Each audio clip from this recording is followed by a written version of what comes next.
অহংকার এ হলো ছোট্ট একটা শব্দ, কিন্তু এর প্রভাব অত্যন্ত বৃহৎ হয়ে থাকে। আর এই অহংকার অত্যন্ত বলশালী হয়। এই অহংকার মানুষকে কখনো নত হতেই দেয় না। অদ্ভুত ব্যাপার, এই অহংকার যা মানুষকে কখনো নত হতেই দেয় না, সেটাই তার পতনের কারণও হয়ে দাঁড়ায়। যেখানে মানুষ এটা ভাবতে শুরু করে যে শুধুমাত্র সেই যোগ্য, সেখান থেকেই তার পতনের আরম্ভ।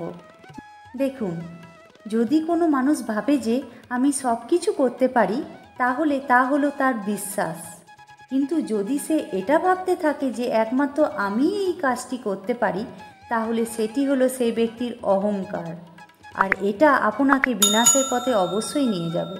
মনে রাখবেন, যখন আমি আর শুধুমাত্র এই দুই এক হয়ে যায়, সেখান থেকেই আপনার পতনের সূত্রপাত হবেই।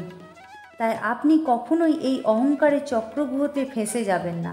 বিশ্বাস রাখুন নিজের ওপরে, আর মনে রাখবেন বিশ্বাসের মধ্যেই বিশ্বের সব কিছু বাস করে।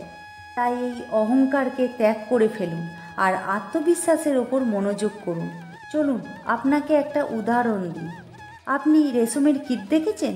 ও বরদান পেয়েছে যে ও নিজের সুরক্ষার জন্য খোলস বানাতে পারে।